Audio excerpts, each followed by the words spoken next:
श्रीवर्धमानमर्हन्तं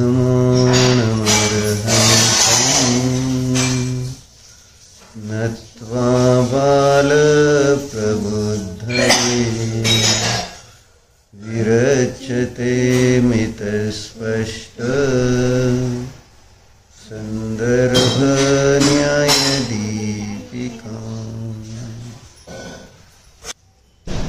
सम्यक ज्ञानाचं सम्यक ज्ञान, सम्यक ज्ञानाचं पण सम्यक ज्ञानाची गरज आहे, कारण सम्यक ज्ञानच वस्तूच्या स्वभावाला यथार्थ जाणतं आणि वस्तू स्वभावाच्या यथार्थ रूपाला जाणल्यावरच आपल्याला आपली स्वभाव पर्याय प्राप्त होते। आपली स्वभाव पर्याय कोणते ध्रुव? आपली स्वभाव पर्याय कोणती आहे?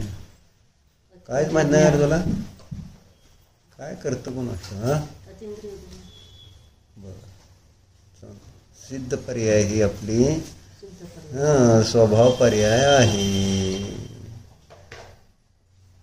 काय हे उकडते का नाही ती दोष आहे। त्या दोषातनं मुक्त पंखा लावून होत नाही, वाऱ्याला बसून होत नाही। खरं तर लोक करतात उपाय, पंख्याला खाली बसायचा, वाऱ्याला बसायचा, काहीतरी करायचं आहे ना, पण अरिहंतांना घामच येत नाही। घाम हा काय माहिती आहे का?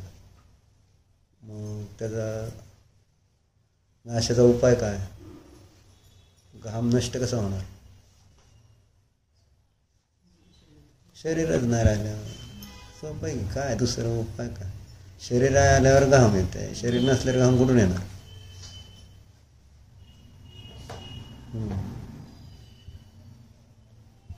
घाम येणं सुखाचं कारण आहे का दुःखाचं कारण? बरोबर।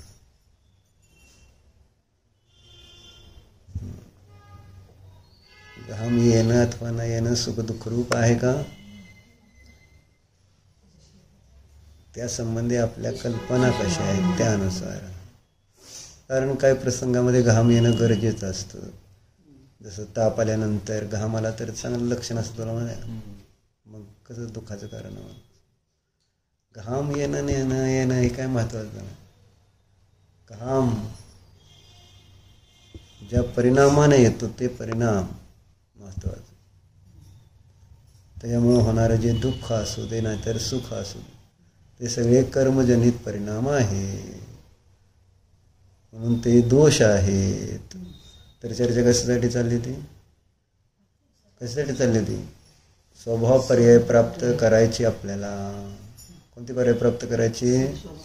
कोणती आपली स्वभाव पर्याय? सिद्ध पर्याय ही आपली स्वभाव पर्याय जीवाची आहे। पण आपल्याला ते माहिती नाही, आपण ते विसरून गेलोय। आपण कुठं त्याला बघत नाही आणि त्यामुळं आपल्याला आपल्या खऱ्या स्वरूपाचं काय झालंय? विसर पडलाय। खऱ्या स्वरूपाचं आपल्याला विसर पडलाय खरं तर, कारण कुठं खरं स्वरूप दिसेनाच ना। ज्या काळात आपण जन्मलोय त्या काळात असं स्वभाव पर्याय वाला जीव दिसत नाही ना। पूर्ण स्वभावाची जी पर्याय प्रगट झाली अशी अरिहंत म्हणू आपण थोड्या वेळ, सिद्ध नाही जरी तरी। तसं आपलं लय बेकार आहे, म्हणजे भाग्य चांगलं नाही। विवक्षेने असतं ते, कारण अरिहंतांचं सानिध्य नाही म्हणजे चांगलंच नाही ना। अरिहंत असते तर अजून श्रद्धान, जेवढा ज्ञानी जीव विशेष तेवढं लवकर ते श्रद्धान बसायला सोपं जातं। जसं जसं जसं जेवढा विशेष डॉक्टर असेल हुशार तेवढं लवकर बरं व्हायला, चांगल्या पद्धतीने बरं व्हायला मदत होते। बरोबर आहे का? एक साधा वैद्य आहे, कंपाऊंडर, आणि एक त्यानंतर डॉक्टर आहे आयुर्वेदिक आणि होमिओपॅथी आणि MBBS आणि मग MD, असे जसे डॉक्टर विशेष असतील तसं तसं त्याच्याद्वारे ट्रीटमेंट चांगली होऊन आपल्याला बरं होण्याची संभावना विशेष असते. असतं का नसतं? तसं इथं पण नाही का? जसं विशेष ज्ञानी कोण आहे? मी नाही का? काय लाका. तर विशेष ज्ञानी अरिहंत आहे. कोण आहे? आणि ते नाही, त्याच्यामुळे आपल्याला श्रद्धान करायला अवघड जाते. तरी सुद्धा चटे आणि शास्त्र धुतले म्हणून आपण चपल्या कुठं ठेवणार? देवघरात नेणार का? काय मला रहस्यच कळत नाही. तुम्ही धुतले म्हणजे काय? आता त्याच्यावर पाय देणार, बसणार, सगळं करणार, जातात नका ठेवणार. पण पिशवी ठेवण्याची ती नाही ना जागा. बाहेर ठेवून असं धरून आणणार त्याला.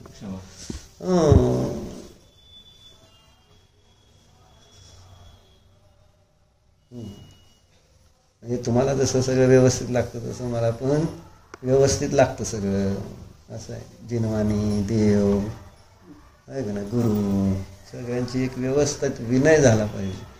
अविनय झालेला आवडत नाही. त्यामुळे आपण किती कर्म बांधतो आहे का नाही, असं बरंच त्रास होतो त्याचा आपल्याला अज्ञानामुळे. म्हणून चरणानुयोग सुद्धा व्यवस्थित शिकला पाहिजे. कारण चरणानुयोग काय आहे? कर्म बांधण्याचं नो कर्म आहे. नो कर्म जर व्यवस्थित समजलं तर आपण कर्म बांधणार नाही. चरणानुयोगामध्ये कर्म न बांधण्यासाठी सांगितलेलं नो कर्म आहे. कर्म बांधण्यासाठी जसं नो कर्म कारण आहे तसं कर्मातून मुक्त होण्यासाठी सुद्धा नो कर्म कारण आहे का नाही? अन्यथा द्रव्यलिंगाची चर्चा झाली नसती. वर्तमानातली परिस्थिती किती खराब आहे. आपल्याला साक्षात अरिहंतांचं सानिध्य नाही, हे सुद्धा आहे ना चांगलं नाही. म्हणून कारण का? अरिहंतांच्या सानिध्यामध्ये लवकर सम्यक्त होते आहे का? कारण अरिहंत हुशार आहेत. अरिहंत हुशार असतील ना? अरिहंत सर्वज्ञ आहेत, हुशार नाहीत. क्षयक्षम ज्ञानात हुशारी असते. क्षयिक ज्ञानात हुशारीचा विषयच येत नाही आहे ना. मग त्यांच्याद्वारे जेव्हा तत्वाचं निरूपण होईल तर आपल्याला लवकर त्या तत्वाचं श्रद्धान होऊ शकतं. कारण ते चांगल्या प्रकारे आपल्याला त्या तत्वाचं भावभासन करून देऊ शकतात अरिहंत. बरोबर? मग अरिहंतानंतर कोणाचं स्थान आहे भावभासन करून देण्यामध्ये चांगल्या प्रकारे तत्वाचं? बरोबर. युक्ती, न्याय, आचार्य उपाध्याय काय? मी माणसं विचारली नाहीत. मी काय विचारले? चांगल्या प्रकारे तुमचं उत्तर एकापेक्षेने बरोबर आहे. परंतु आता आपल्याजवळ अरिहंतन आहेत आणि आचार्य उपाध्याय सुद्धा जे सांगणार आहेत तेव्हा ते कशाच्याद्वारे सांगितलं तर आपल्याला तत्व चांगलं समजेल? तर त्यांनी युक्तीचं अवलंबन घेतलं. अरिहंतांना सगळं काही स्पष्ट आहे आणि त्यामुळं ते सांगतील तर आपल्याला जास्त चांगल्या प्रकारे समजेल. परंतु त्याच्या खालच्या लोकांना सगळं काही स्पष्ट नाही. क्षयक्षम ज्ञानीला आहे ना वस्तूची व्यवस्था स्पष्ट म्हणजे प्रत्यक्ष नसते, परोक्ष असते. आणि त्यामुळं त्यांनी जर तत्व सांगायचं म्हटलं तर युक्तीच्या अवलंबनाने म्हणजे लॉजिक्स देऊन, हेतू देऊन जेव्हा तत्वाची प्रसिद्धी केली जाते तर समोरच्या जीवाला त्या विषयाचं ज्ञान होण्यामध्ये विशेष मदत होऊ शकते. बरोबर आहे का? असं आहे ते. कारणं समजल्यानंतर आहे ना, कुठल्याही तत्वासंबंधीचं कारण समजलं की हे असं कशामुळं आहे तर आपल्याला त्याचा निर्णय किंवा त्याचं श्रद्धान करण्यामध्ये करायला सोपं जातं असं म्हणायचं. म्हणून सायंटिस्ट प्रयोग करून दाखवतात ना त्या गोष्टींचे. ॲक्च्युली तसं बघितलं तर तत्वाचं जे आपल्या जिनेंद्र देवाने सांगितलेल्या तत्वाला समजण्यासाठी युक्तीची गरज आहे ती गोष्ट वेगळी. युक्ती, कारण युक्ती कोणासाठी आहे? ज्यांची बुद्धी भ्रष्ट झाली त्यांच्यासाठी युक्ती वापरावी लागते. ज्यांची बुद्धी चांगली आहे त्यांना नाही. बरोबर आहे. म्हणजे जे विपरीत मार्गावर गेलेले आहेत पुढं, त्यांच्यासाठी युक्तीचं अवलंबन दिल्याशिवाय तत्व स्वीकार होत नाही. जे विषय भोगामध्ये रमलेले आहेत त्यांना युक्तीशिवाय तत्वाचं अनुभवन निर्णय होत नाही. म्हणून युक्तीचं अवलंबन घ्यावं लागतं. ॲक्च्युली युक्तीचं अवलंबन घेणं हे एक चुकीचं सिस्टीम आहे तशी बघितली तर, आहे ना. त्यामुळं परत वेगवेगळे विकल्प तयार होऊ शकतात. जे सांगितले महावीरांनी अरिहंतांनी त्याचं खरं तर डायरेक्ट अनुभवन करा ना. त्याला आज्ञार्थ सम्यक्त्व म्हटलं. म्हणजे अनुभवातून जास्त चांगल्या प्रकारे त्या विषयाचं श्रद्धान होणार आहे का युक्तीने? कशाने चांगलं श्रद्धान होणार? अनुभवाने का युक्तीने? अनुभवाने. आणि आपल्याला महावीरांनी सांगितलं म्हटल्यानंतर त्याच्यात परत का हा प्रश्न विचारायचा विषय यायला नको आहे खरं तर. असं कशावरून असा प्रश्न आला की मग त्याच्यात अनेक परत मग फाटे फुटू शकतात. पण त्यांनी सांगितलंय तू जीव आहे, बस मी लगेच जाणायचं मी जीव आहे असं. पण इतकं आपलं सोपं राहिलं नाही ना. म्हणजे जीव आहे अनुभवण्यामध्ये शांती आहे खरं तर. अरिहंतांच्या कुठल्या तत्वाला चॅलेंज नका करू. युक्ती म्हटलं की चॅलेंज आलं. बरोबर आहे का नाही? असं कशावरून? आता दुसरी बाजू सांगतोय. म्हणजे ॲक्च्युली असं आहे. म्हणून तेवढं श्रद्धान पाहिजे का नको? महावीर सर्वज्ञ आहेत, त्यांनी सांगितलं म्हणून आपल्याकडे आज्ञार्थ सम्यक्त्व पण मानलं गेलेलं आहे. महावीरांनी सांगितलं मी आता अनुभव करतो त्याचा. कसं? अनुभव घेऊनच. अनुभव हीच खात्री व्यवहारात म्हटली जाते. युक्ती तर्क यांचं अवलंबन घेतलं तरी सुद्धा त्याची है ना त्याचा निर्णय होण्याची खात्री आहे का? त्याचा आनंद तसा खात्री नाही. पण अनुभवाने पक्क होणार आहे का नाही की हो हे बरोबरच आहे. म्हणून आपल्याला युक्ती शिकवली तरी युक्तीमध्येच आनंद मानायचा नाही. युक्तीच्या पुढं आपल्याला त्या विषयाचा अनुभव झाल्याशिवाय आनंद येणार नाही. ही पण गोष्ट लक्षात घ्यायची. युक्तीचा वापर आज मला माझ्यासाठी करावा लागतो. याचं कारण काय आहे? आपली बुद्धी भ्रष्ट झालेली आहे. कशामुळं है ना? कशामुळं भ्रष्ट झाली? इंद्रिय विषय भोगामध्ये आहे ना. जी आपली रुची म्हणा प्रवृत्ती म्हणा तेच आपल्याला सत्य वाटतंय. आणि त्यामुळं तुम्हाला हे समजून घ्यावं लागते शरीर तुम्ही नाही, इंद्रिय विषयामध्ये सुख नाही, ज्ञान तुझ्या आत्म्याचं आहे, ते बाहेरच्या वस्तूंचं नाही, इंद्रियांचं नाही. या गोष्टी समजून घ्यावा लागतात आपल्याला.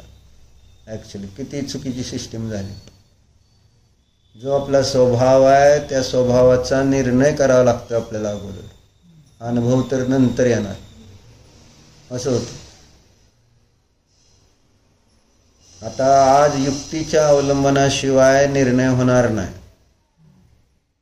आगम वाचून केवळ निर्णय होईना. आगमात लिहिलंय की तुम्हाला सगळं जे काही सांगितलं जातंय आहे ना युक्तीने ते सगळं शास्त्रात अगोदरच सगळं लिहून ठेवलेलं आहे. पण वाचून सुद्धा आपली बुद्धी जागेवर येईना ना. शास्त्रात सांगितलंय म्हणून आपण त्याच्यावर श्रद्धा ठेवून तद्रूपाने आपण आचरण करतोय असं होतंय का?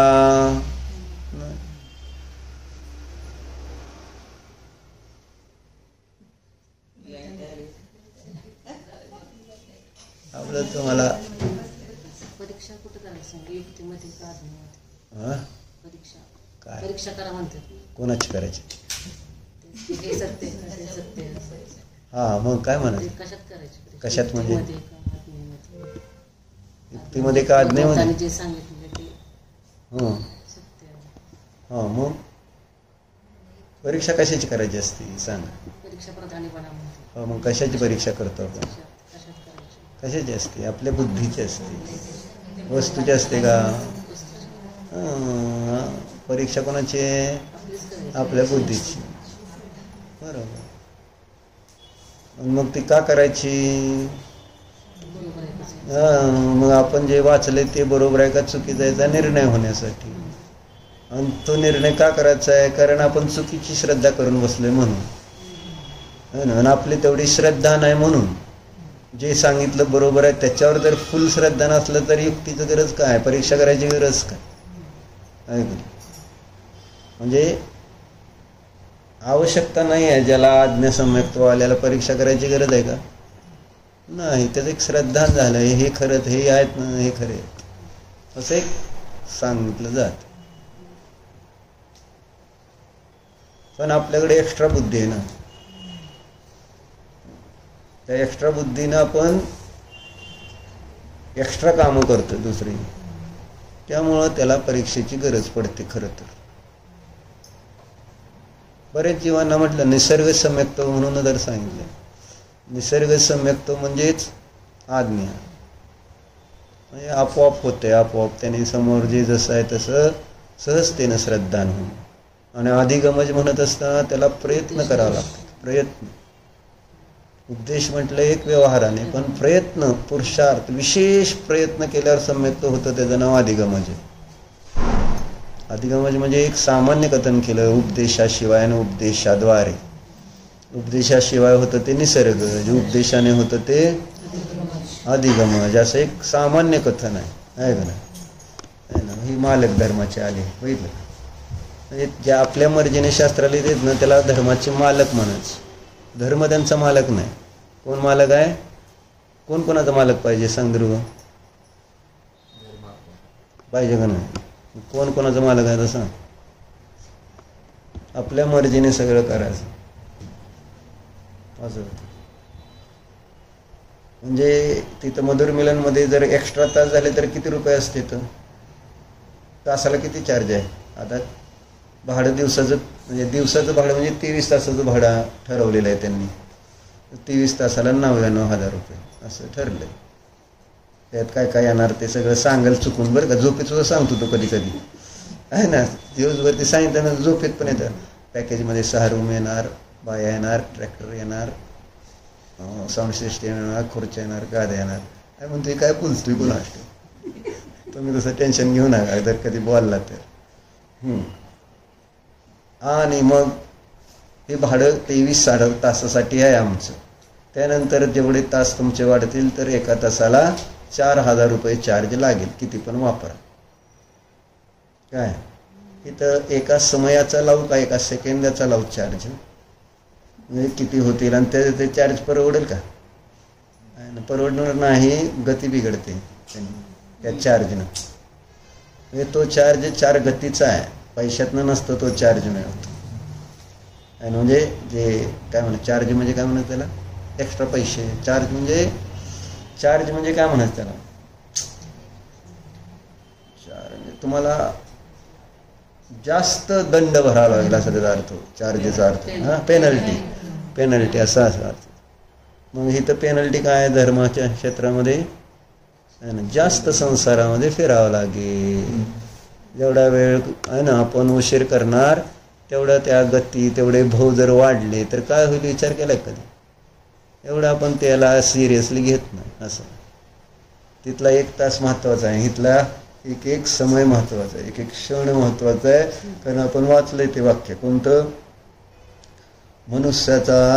मनुष्य जन्माचा एक क्षण आहे ना, जर 1000 सुवर्ण मुद्रा देऊ केल्या तर परत मिळत नाही. किती? तुम्ही सगळं तुमच्या आयुष्यात कमावलेले पैसे जरी दिले आणि परत मला थोडं एक क्षण मागितला मनुष्य जन्माचा परत, कॅन यू गेट इट? नाही मिळत. ते मरणाऱ्याला विचारा, कळते किती महत्त्व होतं त्या एका क्षणाचं. मरताना त्याला त्याच्या अजून कोणाला त्याचे आईवडील येणार आहेत किंवा कोण मुलगा येणार आहे, मारायला लागला आहे आईवडील आणि मुलगा पुण्यावरून येणार आहे असा विचार कर. आणि अजून इथंच आलं आहे बाहेर त्या गारव्यापर्यंत पोचला आहे आणि इथं प्राणकंठा झालेले आहेत आणि फोन करून आलोच आणि परंतु आयुकर्म संपलं. परत आता तू पोचला आणि परत तू म्हटलं की सगळं घ्या पण मला माझ्या वडिलाला जिवंत करा. म्हटलं होईल का? नाही. काय दिलं तरी काय फरक पडणार असं शास्त्र सांगते. मनुष्य जन्माच्या एक एक क्षणाचं महत्त्व किती आहे आणि ते आपण समजून घेतलेलं वेळेवर बरं आहे. बरं, चर्चा काय चालली ती? हां, अधिगमज आणि निसर्गज. निसर्गजमध्ये उपदेश शिवाय आणि अधिगमज म्हणजे उपदेशाद्वारे. काय ह्यांना विचारतोय नवीन पोरांना काय आहे, त्यांना शिकू तर द्या राव. त्याच्याशिवाय त्यांना कसं कळणार? ज्ञान येईल तर का त्यांना?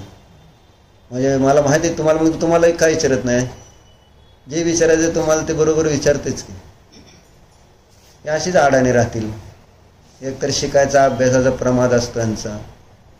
तुम्ही आता एवढे वर्ष अभ्यास करत त्यावेळेस तुम्हाला यायला लागेल, माहीत आहे. हे काय अभ्यास तर करतील का? नाही. म्हणून आपल्या ह्यांना जरा डोकं चालवण्यासाठी प्रश्न विचारलेला असतो. बरं, काय सिद्धम काय काय समग्र? हां, दोन प्रकारचं असतं. बरोबर आहे. निसर्गच कशाला म्हटलं? हां, बरोबर आहे. आणि अधिगमज एक सामान्य कथन आहे, उपदेशाशिवाय आणि उपदेशाने. आणि विशेष रूपाने बघितलं तर काय सांगितलं?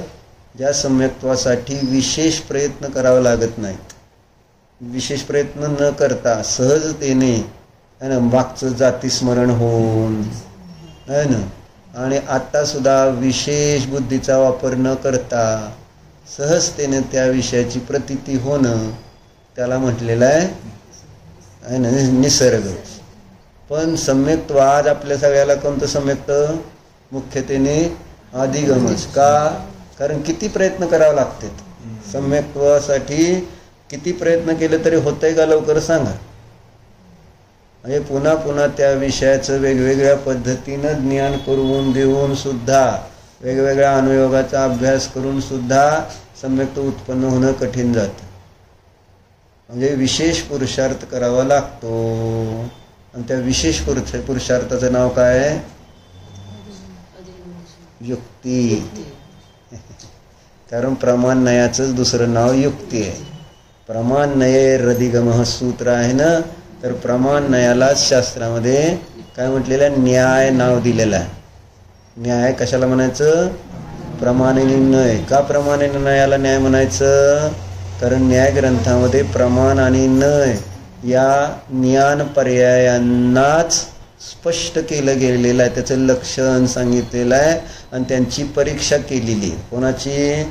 प्रमाण ज्ञान आणि नय ज्ञान यांची परीक्षा केली गेलेली आहे आणि लक्षणं केली गेलेली आहेत न्यायशास्त्रामध्ये. एवढंच आहे, दुसरं काय नाही न्यायशास्त्रामध्ये, आहे ना. प्रमाण ज्ञान जे आहे त्याचं स्वरूप काय, आणि जे त्याचं स्वरूप सांगितले ते त्याचंच आहे, अन्य नाही ते तसंच आहे, दुसऱ्या प्रकारचं नाही, असं सिद्ध करण्यासाठी वेगवेगळ्या पद्धतीने त्याच्या संबंधी मान्यता असणाऱ्या मतवादींचं मत ठेवून त्यांचं खंडन करून मग जे आपल्या शास्त्रात जिनेंद्र देवानी सांगितलेलं आहे प्रमाणाचं स्वरूप तेच कसं सत्य आहे अशा पद्धतीने त्याची परीक्षा करून मग त्या प्रमाणाचा निर्णय केला गेला. आणि मग आता तुम्ही त्याचा प्रयोग करा. प्रमाणाचा म्हणजे सम्यक ज्ञानाचा निर्णय केल्यानंतर तिथं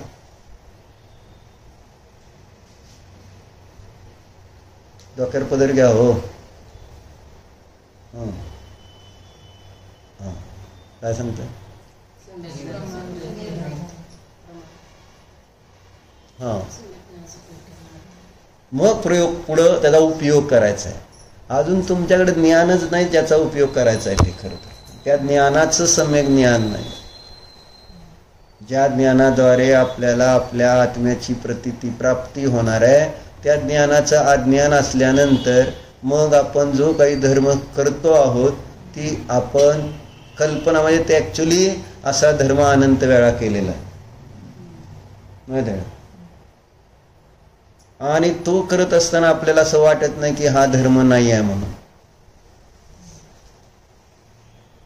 व्यवहार धर्मालाच आपण खरा धर्म म्हणून करत राहतो आणि असा व्यवहार धर्म मी या जन्मात पहिल्यांदा करत नाही आहे. याच्या अगोदर व्यवहार धर्म आपण अनंत वेळा केलेला आहे, एकदा दोनदा केलेला नाही. पुन्हा पुन्हा आपल्याला जैन धर्म प्राप्त झालेला होता आणि तेव्हा आपण व्यवहारच केला आणि त्यालाच धर्म मानला आणि मग ते सुटलं, स्वर्गात गेलो, स्वर्गात विषय भोगात रमलो आणि पुन्हा एकेंद्रिय आदी अवस्थेला प्राप्त झालो. हेच चालत आलं का? तर जिनधर्मामध्ये जे आपल्याला सांगितलेला आहे मार्ग, तो मार्गच आपल्याला काय समजेना ना. सम्यदर्शन, सम्यक ज्ञान, सम्यक चारित्र म्हटलं तरी सुद्धा त्या सम्यदर्शन ज्ञान चारित्राची प्राप्ती कशी? व्यवहार सम्यदर्शन ज्ञान चारित्रालाच आपण ग्रहण केलं, खऱ्या देवशास्त्र गुरुचं श्रद्धान ठेवलंय, आहे का नाही? शास्त्राचं ज्ञान केलंय आणि गुरूंची सेवा केली किंवा काही व्रत संयम पाळले, त्यालाच आपण सम्यदर्शन, सम्यक ज्ञान, सम्यक चारित्र म्हणून बसलो. मग असं केल्यावर मग सुटायला पाहिजे होता भव्य जीव पण या संसारातनं. कारण तो पण दीक्षा घेतो, तो पण अकरांगत 9 पर्वाचा पाठीव होतोय, आहे ना, तो पण श्रद्धान करतोय. मग तो सुटायला नको होता? नाही ना सुटत. मग तुम्हाला हेच तर समजून घ्यायचंय किंवा नीट समजून घ्या की ज्यामुळं काय निश्चय रत्नत्रय प्रगट होईल, निश्चय मोक्ष मार्ग प्रगट होईल की ज्याद्वारे नियमानं काय होणार आहे? संसाराचा नाश होणार. म्हणजेच निदान 7 प्रकृतीचा उपशम क्षयक्षम झालाच पाहिजे या भावात, या पंचम काळामध्ये तो होऊ शकतो. काय होऊ शकतं? सर्व कर्म नाही, एवढंच काम सुरुवातीला करायचं आहे. 7 प्रकृतींचा उपशम करायला पाहिजे, पहिलं काम हे. बाकी सगळी कामं बाजूला, आणि पहिलं काम कोणतं आहे? 7 प्रकृतीचा उपशम झाला पाहिजे. कोणत्या 7 प्रकृती माहिती आहे का? नाही. तुला माहिती आहे का? तुला माहिती आहे का? हा सांग. हे एक सांगितलं की एक सांगा म्हटलंय तू. एक एक आता काय सांगू? अजून 2 सांगू? असं दे की, कारण त्याचं प्रयोजन नाही ना. म्हणजे आपल्याला त्याचा उपशम करायचा आहे, त्याचा क्षयक्षम करायचा आहे, त्याचा क्षय करायचा आहे, असं आपलं लक्ष नाही, आपलं ध्येय नाही, आपलं साध्य नाही. म्हणून आपण भजनामध्ये म्हटलं, फिरता तू तीरंदाज वना, निज लक्ष का कुछ भी ध्यान नहीं, तू कैसे तीर चलाएगा जब पहिला निशाना हो लगा. काय कसं तीर नुसतं इकडं तिकडं करून आपण होणार आहे? 4 वेळा देवाच्या पाय पडला म्हणजे होणार आहे का? कशानं होणार आहे? गुळी आणून दिली का त्या गाढवाला? तू ती गाढवाचं पिल्लू मेलं का जगलं माहिती नाही, पण ते गुळी काय दिली नाही. डॉक्टर काय दिले? गाढवाचं पिल्लू तुम्ही बघितलं असेल सगळ्यांनी घरात बंदिरात. कोणी विचार, अरे नमोकार मंत्र द्यायला तुम्ही काय महाराज आहे का? पाणी पाजायला तुम्ही काय पानाडी आहे का? अरे काम काय? तुम्हाला डॉक्टर बोलवता येत नाही? वेटरनरी? आम्ही बाहेर आल्यावर पडलेलो होतो. तुम्ही किती वाजता गेलता? आणि मग तुम्ही शास्त्र सुटल्यानंतर मी परत आम्ही 1 तास पूजा देतो. पूजा झाल्यानंतर आम्ही घालतो तर ते पडलो होतं अगदी असं श्वास खालीवर चाललो. त्याला बरं नाही, त्याला गॅस्ट्रो झाला असेल, काय झालंय म्हणून तुम्ही कोणी बघितलं का? सगळ्यांनी आपलं व्यवहाराने कर्तव्य काय होतं? एक डॉक्टर बोलवायचा. तुम्ही बघितलं होतं का? नाही बघितलं. पिल्लू बागा, गाढवाचं पिल्लूच होतं बिचारा ते. आणि मग पडलं तिथं. डॉक्टर बोलवणं, त्याला औषध पाणी करणं कोण करते? मग त्याला तेच म्हटलं, अगदी रेंज गतीतलं दुःख कसं आहे बघा. तिची आई तिथं फिरत होती, बघत होती, काय करते? कोणाला सांगता तरी येत होतं का माझ्या पिल्लाला बघा म्हणून? हे बेकार आहे ध्रुव. ती बघायला तर असं वैराग्य हलवाय कर्माचं, त्याला म्हणायचं काय? विपाक विचय धर्मीय ध्यान. कर्माचा फळाचा विचार करणं हे विपाक विचय धर्मीय ध्यान. ते कर्माचं फळ भोगत होतं का नाही? ते गाढवाचं पिल्लू, त्या गाढविणीला किती दुःख होत असेल, त्या छोट्या पिल्लाला किती त्रास होत असेल. कोण चिंता करते मला सांग? तुमच्या एका गाढवती ज्याचं गाढव आहेत, आपली गाढव आहेत का नाही? आपली गाढवं घोडे आणि दुसऱ्याची घोडे बाहेर गाढवं. असं काय गाढव घोडं कळत नाही, काय नाही. जीव मात्र असं. मला सांगायचं कशासाठी होतं? 7 प्रकृतीचं. हां, बाज झालं. गाढव आणि घोडं तुमचं राहू दे.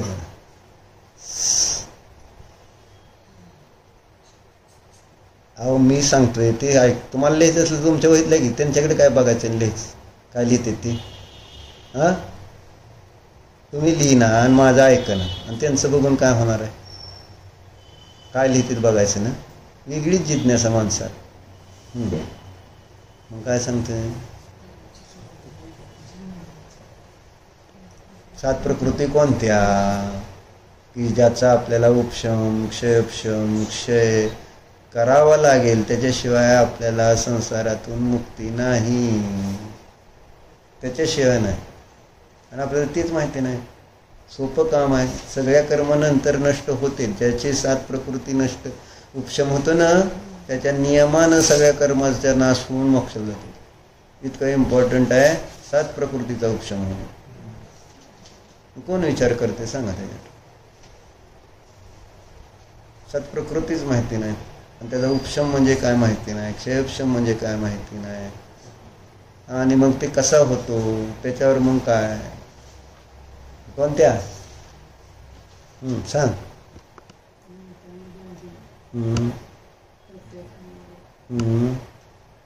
संजीवनी 3 झाले. हां अजून 3 झाले. 7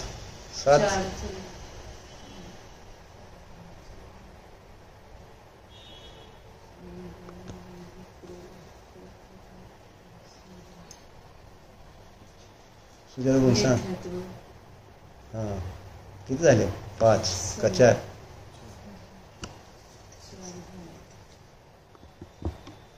अनंतानुबंधी प्रत्येकाने संजोलन आणि मिथ्यात्व का. मग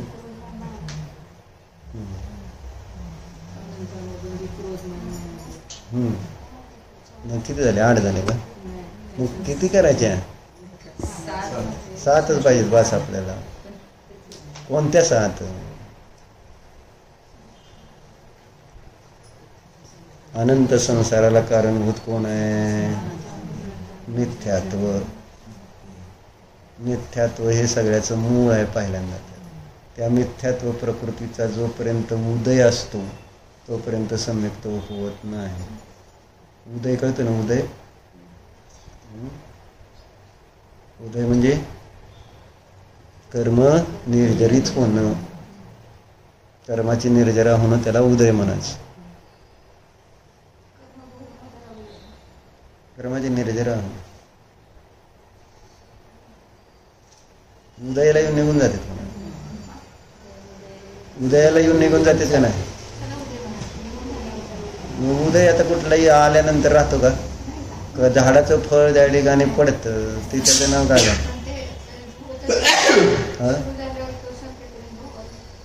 बरोबर आहे. पण ते निघून जायला जाऊनच भोगलं जातं ना. असं असतं ते. म्हणजे त्याला म्हणायचं आश्रव बंधपूर्वक निर्जरा.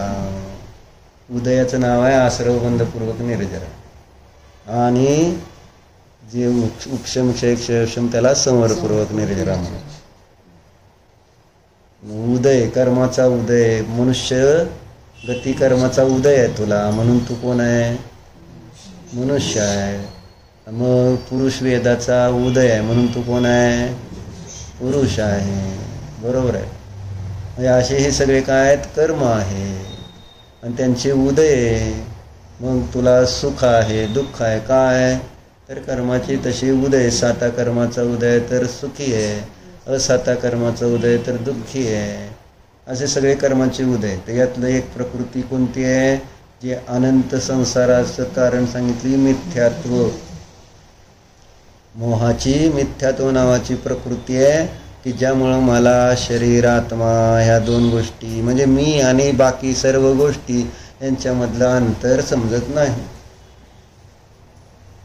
त्याचं नाव आहे मिथ्यात्व. आणि ह्या मिथ्यात्व कर्म प्रकृतीला जोपर्यंत आपण दाबत नाही.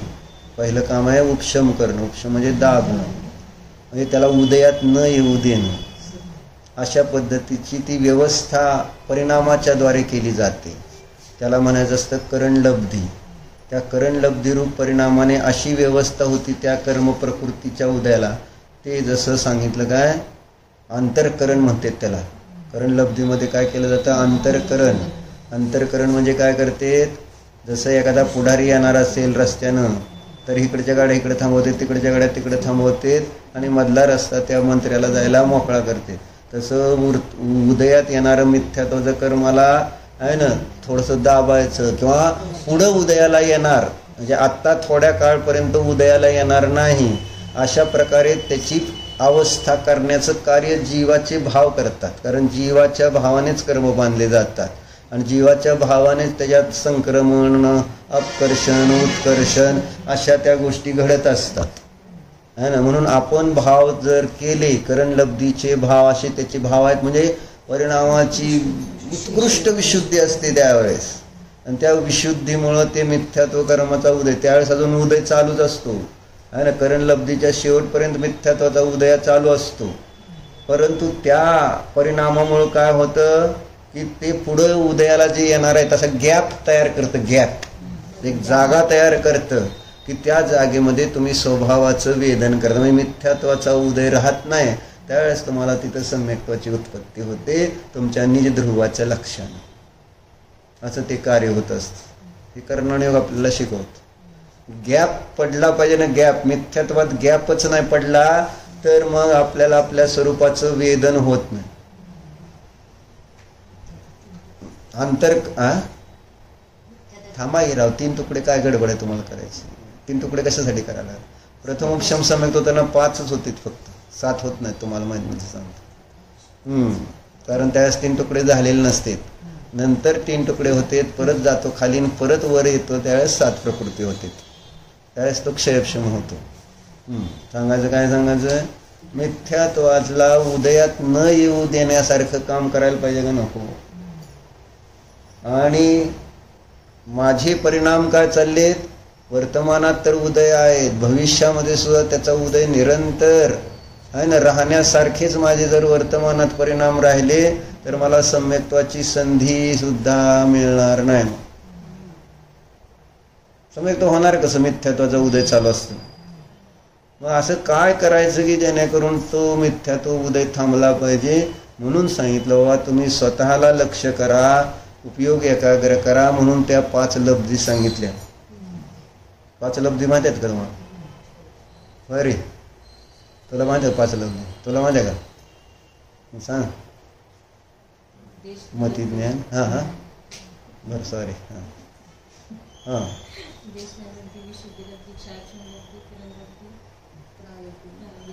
असं कसंही क्रम आहे का त्याचा? मग कुठनं डायरेक्ट दिसण्यापासून जोरात असतं का? अगोदर क्षयक्षम लब्धी म्हणायची. लब्धी क्षयक्षम वेगळा. तुला आत्ता क्षयक्षम आहे, मतिज्ञान श्रुतज्ञानाचा क्षयक्षम आहे, तो इंद्रियाने जाणतो म्हणजे क्षयक्षम ज्ञान आहे. पण क्षयक्षम लब्धी, क्षयक्षम लब्धीमध्ये कार्य काय होतं?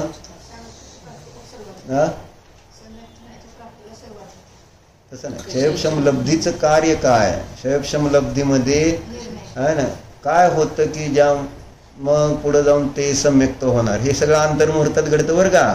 त्याला असं काय लय आयुष्य लागत नाही. पूर्ण एका अंतर्मुहूर्तात छोट्या या 5 लब्धी होतात आणि सम्यक्त होतं.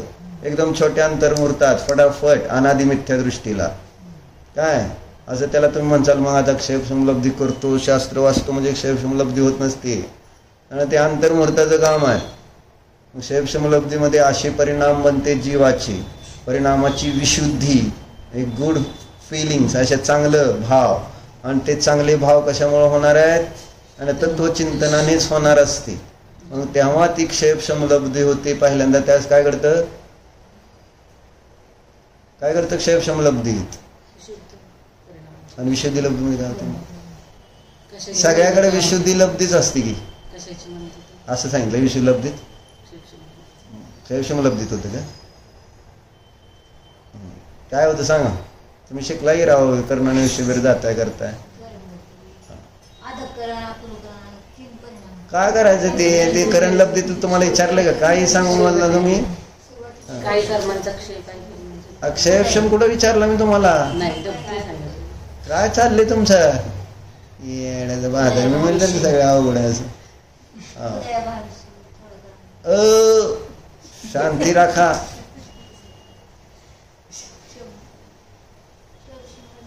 क्षयक्षमची व्याख्या विचारली ना मी, क्षयक्षम लब्धीचं कार्य विचारलं.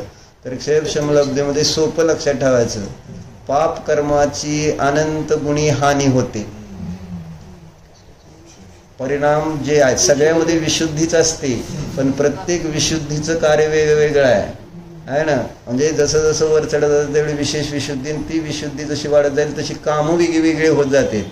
पहिलं जेव्हा क्षयक्षम लब्धी होते त्यावेळेस ज्या पाप कर्माच्या उदयामुळं आपल्याला हे ऐकण्याचे सुद्धा भाव होत नाहीत आहे ना, त्या पाप कर्माची अनंत गुणी हानी होते.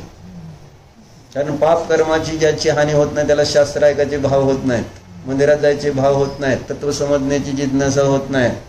अशी सिस्टीम म्हणजे अनंत पट कशाची हानी झाली? पाप कर्माची. कोणत्या परिणामानं? क्षयक्षम लब्धीमध्ये जे भाव बनतात परिणाम, त्याद्वारे पाप कर्म नष्ट होतं, म्हणजे अनंत गुण हानी होते.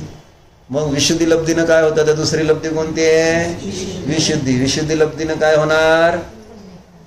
बरोबर आहे, पुण्य कर्म जे आहे त्याची अनंत गुणी वृद्धी होते, प्राप्ती नाही वृद्धी, त्याच्यामध्ये वाढ होते.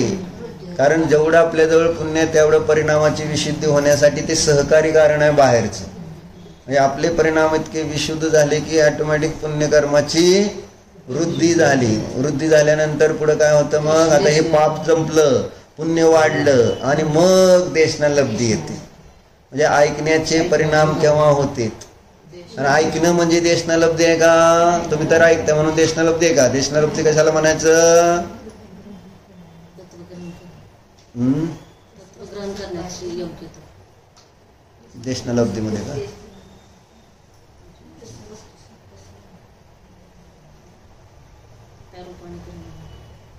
मग सम्यक तोच झालं देशना लब्धीत. मग काय झालं? त्या रूपाने परिणाम म्हणजे देशना लब्धीत काय कार्य घडतं? अजून विशुद्धी वाढणार का नाही? विशुद्धी वाढल्यामुळं काय होतं? जे सांगितलं जातं शास्त्र तत्व ते स्मरणात राहतं. आधी लक्षात, श्रद्धा अजून पुढे आहे, श्रद्धेला लय टाइम आहे अजून. ती श्रद्धा खोटीच श्रद्धा आहे ना, अजून मिथ्यात्वाचा उदय चालू आहे म्हणून सांगितलं नाही. 5 लब्धी जोपर्यंत आहे तोपर्यंत मिथ्यात्वाचाच उदय असतो, त्यामुळे श्रद्धा विद्या काय नाही, ती खोटी श्रद्धा आहे. त्यावेळेस एवढे परिणाम असं म्हणजे देशना लब्धीचा अर्थ त्यांनी हे सांगितलं आहे की जे सांगितलं जातं ते तुमच्या लक्षात राहिलं पाहिजे, त्याचं नाव आहे देशना लब्धी. लक्षात राहण्यासाठी परिणामाची विशुद्धी लागते. परिणामाची संक्लिष्ट असताना विस्मरण होतं. लक्षात येते का? म्हणजे इतकं सुंदर आहे ना विश्लेषण, आणि सटी व्यवस्थित आहे, कुठं त्याच्यात दोषाला चान्स नाही. कारण हे पापाची हानी झाली, पुण्याची वृद्धी झाली, आणि मग त्यावेळेस परिणाम असे हलके हलके होते की ऑटोमॅटिक समोरचा जो उपदेश प्राप्त होतोय तो असा कुठंतरी आतमध्ये आपल्या म्हणजे काय म्हणतात त्याला धारणा पडते त्याची. देशना लब्धीचा अर्थ आहे केवळ आवाय नाही, अवग्रह म्हणजे मतिज्ञानाचे अवग्रही आवाय धारणा 4 भेद आहेत का नाही? त्यामध्ये अवग्रही आणि आवाय, आवाय म्हणजे निर्णय होतो, आणि धारणा रूप ज्ञान म्हणजे काय? काळांतराने जे आपण वाचलंय पाहिलंय ऐकलंय ते सगळं लक्षात राहणं आहे ना, असे संस्कार त्या काळात पडतात, त्याचं नाव आहे धारणा. म्हणून देशना लब्धी म्हणजे धारणा आहे. निर्णय झाला की तत्वाचा परोक्ष निर्णय झाला. जे तत्व समोर सांगितोय, ऐकतोय किंवा वाचतोय किंवा जे जाती स्मरण होतंय त्या तत्वाचा निर्णय होतोच की तिथं, पण कसा परोक्ष होतोय. म्हणजे त्याचं असं त्या ठिकाणी लक्षात राहिलं की पुढं काळांतराने विसरणार नाही. कारण त्याच्याशिवाय प्रायोगिक लब्धी होऊ शकत नाही, त्याच्याशिवाय करण लब्धी होऊ शकत नाही. कारण डोक्यातच काय राहिलं नाही तर पुढं प्रायोगिक लब्धीमध्ये काय करणार? काय प्रायोगिक लब्धीमध्ये काय विचार जर काय नसेल तर विशुद्धी कशी होणार?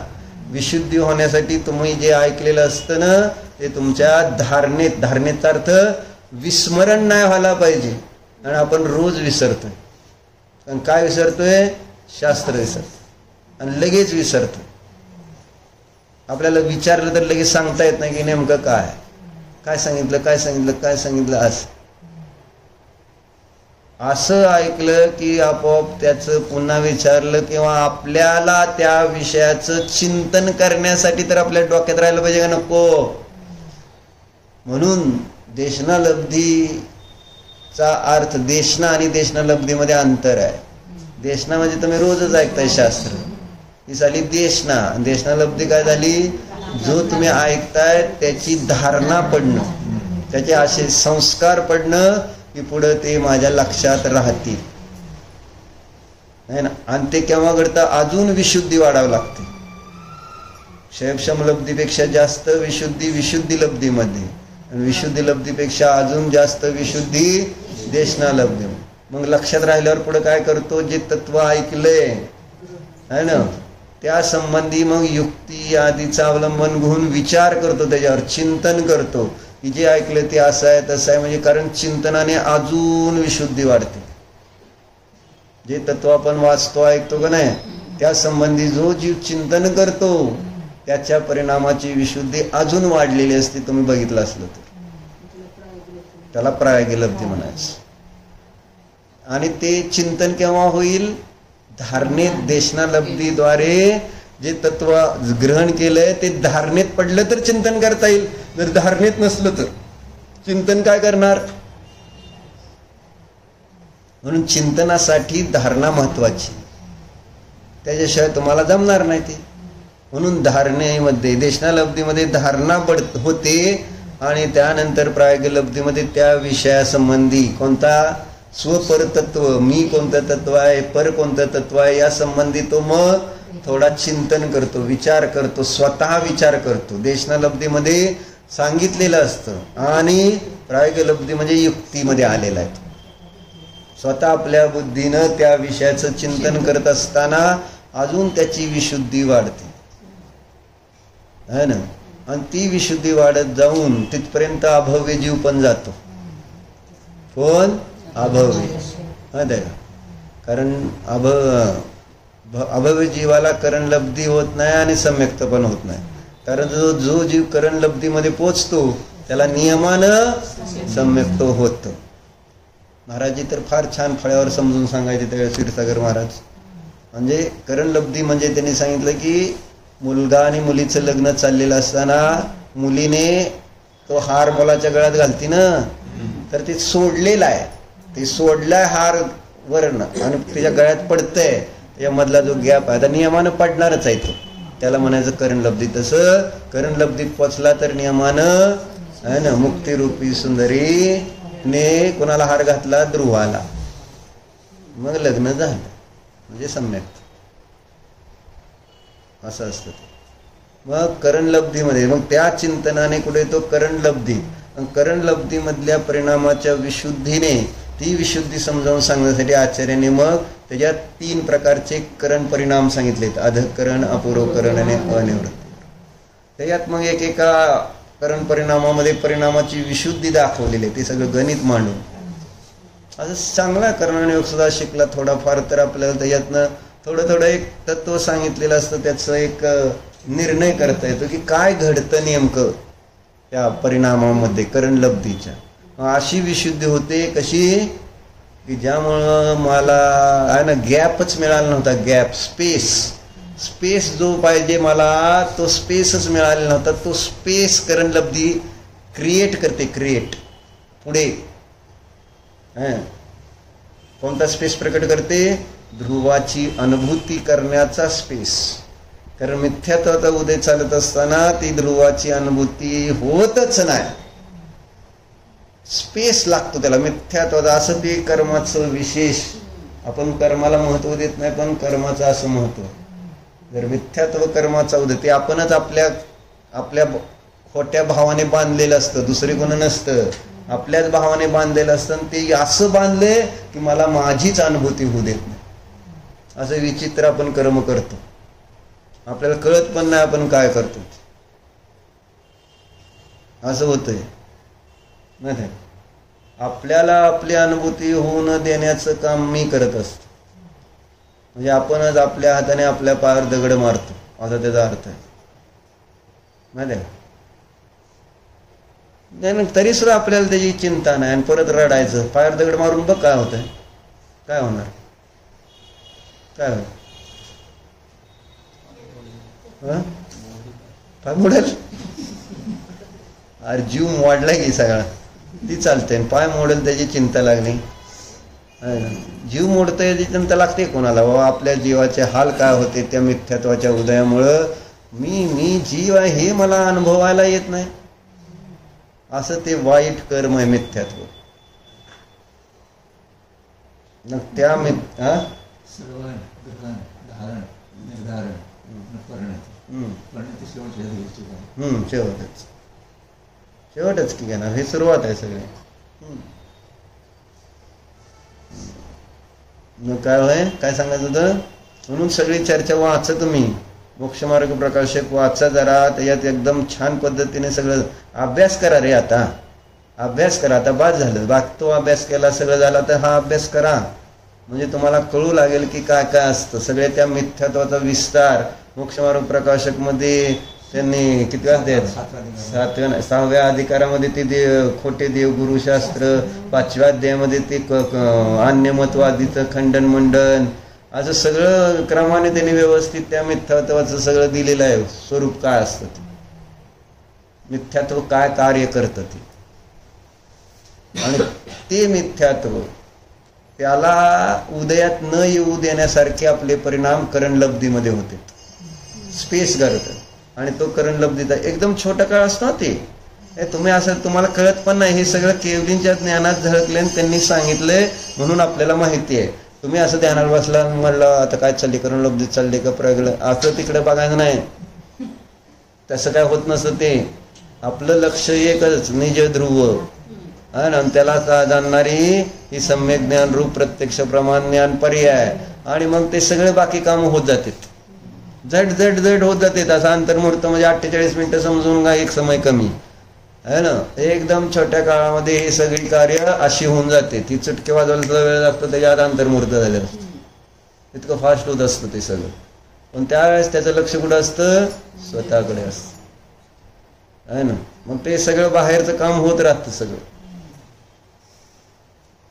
आणि मग त्यावेळेस काय होतं मिथ्यात्व म्हणजे मिथ्यात्व प्रकृतीचं काय केलं अंतरकरण केलं म्हटलं ना. म्हणजे स्पेस निर्माण केलं म्हणजे त्याला उदयामध्ये न येऊ देण्यासारखं त्याला थांबवलं. जरा थांबवलं. आता थोड्या वेळ तू आता मध्ये करायचं नाही. आणि त्याबरोबर अजून कोणाचं करतो तर अनंत अनुबंधी क्रोध मान माया आणि लोभ अनादि मिथ्यादृष्टी या 5 प्रकृतीला दाबतो. ते उदयात असतील तर आत्म्याचं ध्यान होत नाही. स्वतःची प्रतीती येत नाही. त्याला दाबतो म्हणजे त्याला उदयात न येऊ देणं हेच दाब नाही. उपशम म्हणायचं. उपशमचा अर्थ काय. आणि उदयामध्ये न येऊ देण्यासारखी त्यांची अवस्था करणं द्रव्य कर्माची. आणि ती केल्यामुळे म्हणजे असे संस्कार उदयात म्हणजे हे द्रव्य कर्म झालं पुद्गल त्याचं काय संबंध नाही. पण मूळतः काय केलं भाव कर्माचे संस्कार दाबले त्यावेळेस. कारण त्या द्रव्य कर्माच्या उदयामुळे भाव कर्माचे संस्कार आपल्याला आत्म्याला जाणू देत नाहीत. मग अनंत अनुबंधी क्रोध मान माया लोभ आणि मिथ्यात्व या कर्माला काय केलं असं दाबलं आपल्या परिणामाने. म्हणजे असे संस्कार की जे संस्कार मला माझ्या आत्म्याला जाणून त्या संस्काराला दाबलं. आणि मग एक स्पेस मिळाला मला. आणि त्या स्पेसमध्ये निध्रुवाचा निर्णय होतो. आणि तिथं ते सम्यक्त्व मला मोक्ष मार्गाचं कारण बनतं. आणि निकट भविष्य काळामध्ये मुक्तीला जात होतो. अशी व्यवस्था. हे 5 सांगितलं. आणि 7 कोणते तर मग मिथ्यात्वाचे 3 तुकडे होते. मिथ्यात्व सम्यक मिथ्यात्व आणि सम्यक प्रकृती. मिथ्यात्वाचे परत तुकडे होते 2 कोणते सम्यक मिथ्यात्व आणि सम्यक प्रकृती. अशी 7 झाली. मग या 7 प्रकृतीच्या उपशमाची चर्चा शास्त्रामध्ये येते. उपशम क्षय क्षय उपशमाची चर्चा येते. सम्यक्त्व प्राप्त करण्यासाठी हे कार्य करणं महत्वाचं आहे. आणि ते कार्य कशाच्या द्वारे होणार तर आपण आपल्या सम्यक ज्ञानाने निज ध्रुवाला जाणतो तर ते कार्य होत असतं. कारण ते कार्य असं काय आपण ते म्हणजे ऑपरेशन केल्यासारखं नाही. इकडं करून ते गाठ काढ कुठं काय ब्लॉकेजेस दूर कर असं त्या कर्मामध्ये आपल्याला काय हातपाय हलवता येणार नाही. आपल्याला काय करता येईल ते आपल्या मर्यादेमध्ये करता येतं. आपली मर्यादा आपल्या स्वचतुष्टयामध्ये म्हणजे आपल्या जीवाच्याच मर्यादेमध्ये. आणि तिथंच आपण आपला पुरुषार्थ करू शकतो. म्हणजे स्वतःचं एक सत्ता आहे ना, स्वरूपाने अनुभवणं आणि पराची पररूपाने अनुभवणं, हे हा माझा आहे पुरुषार्थ. आणि या पुरुषार्थाने त्या 7 प्रकृती ऑटोमॅटिक उपशमित होतात, पुढे जाऊन क्षयक्षम होतो आणि पुढे जाऊन त्या सत्तेतनंच निघून जातात.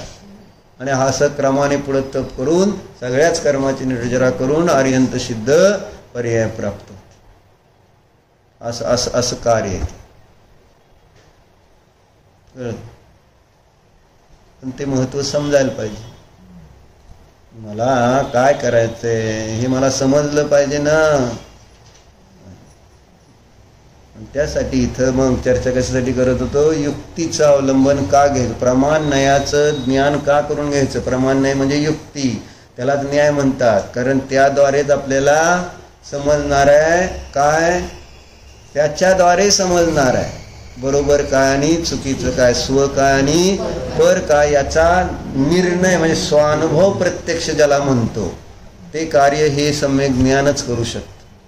म्हणून सम्यक ज्ञानाचं लक्षण जाणून त्या सम्यक ज्ञानाची परीक्षा करून त्या सम्यक ज्ञानाचा प्रयोग निजध्रुवाला जाणण्यासाठी करतो. तर आपल्या पर्यायामध्ये अतींद्रिय आनंदाचा उत्पाद होतो, मोक्ष मार्ग प्रगट होतो. आपली स्वभाव पर्याय म्हणजे आर्यन सिद्ध पर्याय प्रगट होतो. असं त्याच्यासाठी हे समजणं.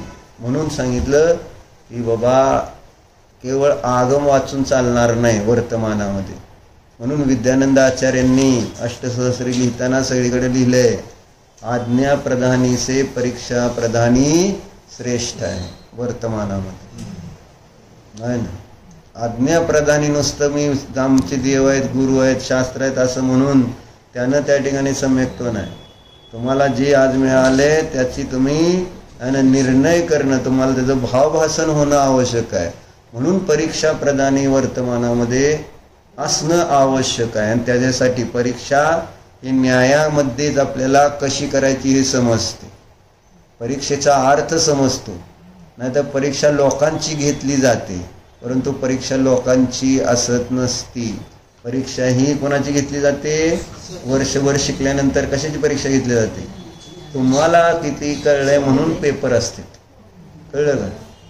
तुम्हाला वाटतं ही पेपर आहे आणि त्याच्यात दिलेले विषय आहेत ते मला सोडवता आले म्हणजे बरोबर मला पास झालो. अरे ते पास होण्यासाठी नाही, तुमचे बुद्धीत बरोबर तुम्हाला CA व्हायचंय, तुम्हाला डॉक्टर व्हायचंय, तुम्हाला इंजिनियर जे काय व्हायचंय, तुमच्या बुद्धीत ते विषय आला का नाही त्याच्यासाठी परीक्षा जर नाही घेतली तर काय होईल, डॉक्टर होईल का नीट तसा. परीक्षा न करता एखादा जर डॉक्टर झालेला आहे तुम्ही त्याकडे जाणार का तपासायला. इंजिनियर एखादा नापास झाला त्याकडे जाणार का बिल्डिंग बांधायला. लगे कळतंय तिथं. म्हणून इथं पण सांगितलं सम्यक्त्वी जीवाकडूनच उपदेश ऐकला तर सम्यक्त्व होतो. मिथ्या दृष्टीचा उपदेश सम्यक्त्व होण्यामध्ये कार्यकारी नसतो. आलं लक्षात. म्हणून युक्तीचा वापर काय, आगम वाचल्यानंतर काय करायचंय, युक्ती परीक्षा का करायची, आपल्या बुद्धीची टेस्ट करायला यासाठी असते, आपल्याला किती समजलंय. म्हणून त्या परीक्षेचं स्वरूप पण दिलंय, परीक्षा कशाला म्हणायचं आणि मग परीक्षा यालाच का म्हणायचं, दुसऱ्याला का नाही म्हणायचं, त्या परीक्षेची पण परीक्षा घेतली. असा असतो न्याय. प्रत्येक गोष्टीला कसोटीवर तपासून देतो आपल्यासमोर, हे बरोबर आहे आणि हे चुकीचं आहे. आणि आपलं मग श्रद्धान दृढ होतं. म्हणून न्याय शिकायचं. कळलं. ओम नमः.